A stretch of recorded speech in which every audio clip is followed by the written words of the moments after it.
Hi, this is MTB214. Thanks for stopping by the channel. I'm going to be reviewing a book today. It's actually Alcoholics Anonymous, 3rd edition. I'm pretty sure this was printed in the 70s. AA World Services, Inc. I'm not a drinker. I never really drank alcohol. A little bit, but I never was an alcoholic.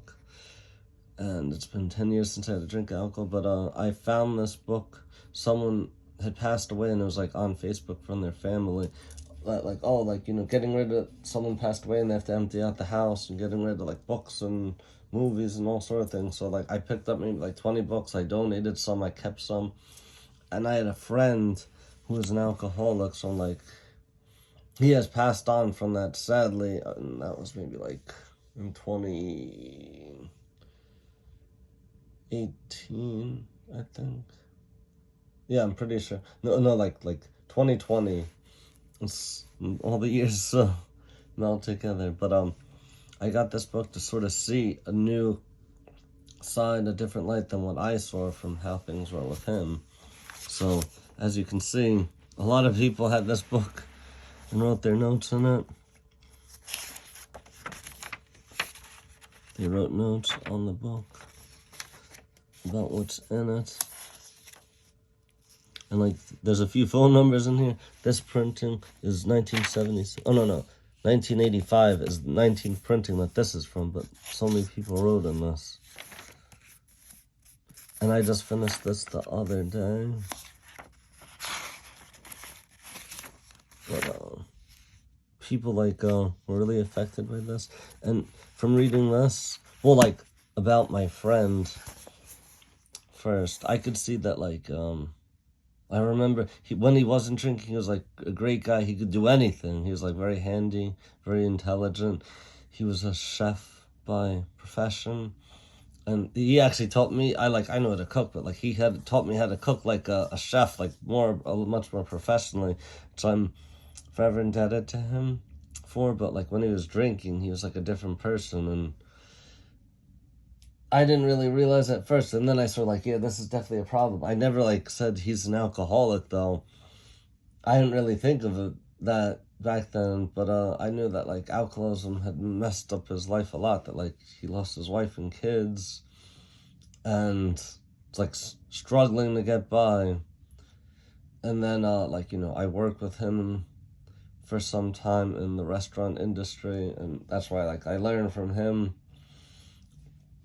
a lot about that and like the business aspects and other things. But like when he was drinking, like come to work drunk, that's not good to be working. And like, in the morning drinking, afternoon, evening, he quit for a while.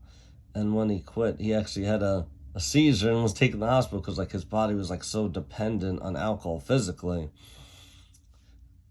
And then he like was drinking secretly and then like back openly. So like it's definitely difficult. And it's like, from reading the book, I can see more of like people's experience, like opening up about it, that some of them like had like a beautiful life growing up. Like, they had a loving family, their family was wealthy. Some had like poor, their parents were alcoholics, different nationalities, all walks of life. So like it's disease that doesn't like, pick and choose. Oh, it's going to be for this person, that person. Some people had like happy lives.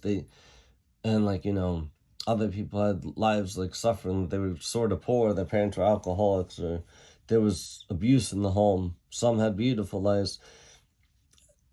So it's not like not a respecter of persons with the disease.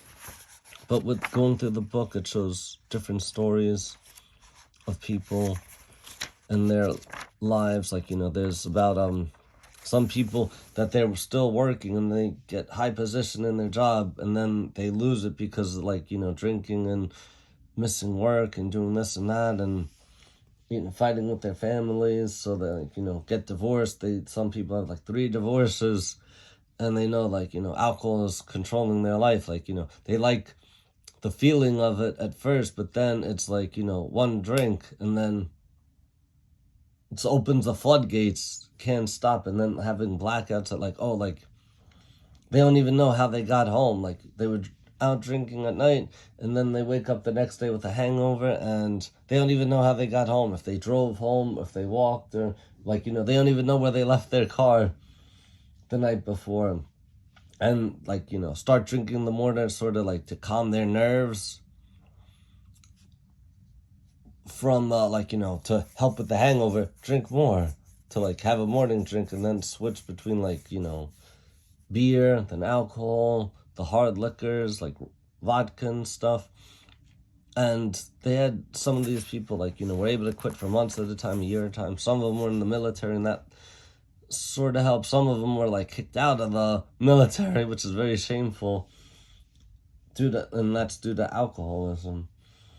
And they just had a lot of suffering. Some of them, they drank also as a way to cope with the hardships of life, but thinking it's a cure, but it's putting a band-aid on when your arm is you got flesh torn off, that you had some terrible accident, and you're just trying to put a little band-aid. That's not going to fix it. People learned that this is something that isn't helping. This is taking control of my life. I need to change. And with this, some are wives, husbands, they're teenagers that start, and it's usually younger that they start, sometimes in the 20s, and then some of them drink for years and years, and it just makes their life more difficult. But then it was about 1930s, 1940 that AA started, with a doctor and one who was an alcoholic and was overcoming it himself, and someone else, and then another person, another, and it grew to have local chapters. And now in 2024, it's worldwide. This book is printed in the 80s, so it has actually a companion book that I saw from when that woman passed away, that even more stories than this one has. And some stories are about they're able to keep their job and never were arrested with their drinking and stuff, but they know it took control of their lives, even though they never got arrested and stuff like that. But it's definitely a trouble, a pain, and there's a lot of stuff that harm that was done to them, and they hurt a lot of people. So the 12 steps are first, knowing you have a problem. So the first step is what's the word for it? I can't remember at the moment. Acceptance, admitting you have a problem. And then after that is that you try and make you try and make amends. You have a list off of your discrepancies, your faults, and you try and right them. You go to the people that you've wronged, you tell them what's going on, that you're quitting drinking, and I guess you could say it that, and that you want to make amends with people, and also how you really want to be there for each other. So with the AA meetings, that people are there for each other. It's community, that others that understand all the crazy things that have happened in your life, and you become family. And there's a religious aspect to it, spiritual aspect, whichever you want to call it, of prayer to God, that I can't do this just on my own. I need divine help to overcome this. So you give over your problem to God. You take it one day at a time to get better, and to I'm not going to drink today. Just take it one day at a time, one day at a time.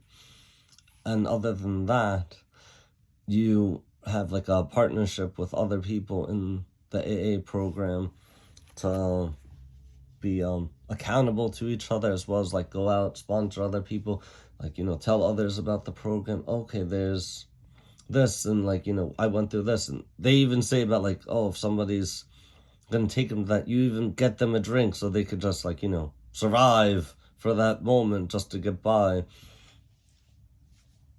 knowing how it is at first.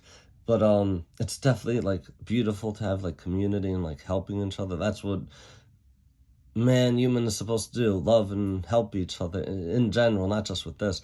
This book is very interesting, and I would say it would, like the 12 steps, with help with other addictions too. If it could be like addicted to porn or cigarettes or some other sort of drug, obviously like there's other things to do at the same time, like with this, still go to your doctor and what have you, but the community helps for like women and men together.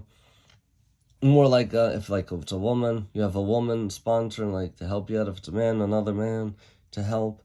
But it's a beautiful program. It's sort of like seems very like Christian in some ways, that I've heard that they have like the Lord's Prayer at the end of the meeting, the beginning, from reading the book, and like some people are a little turned off from that, but other people aren't Christians are in it. There's one story in here about someone that's a Native American and discusses about with AA and then bringing it onto the reservation, like helping others. So it's definitely something to think about. And if you have a like problem with alcoholism or another addiction, it's definitely great to know you have a problem, admit it, seek help from God and from others, and God's not a crutch. God is there to like love and help us, and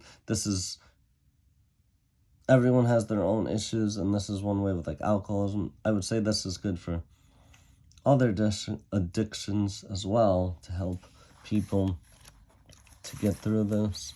And there's definitely another chance that people could have to overcome this addiction one day at a time. Thanks for watching. Comment, like, subscribe.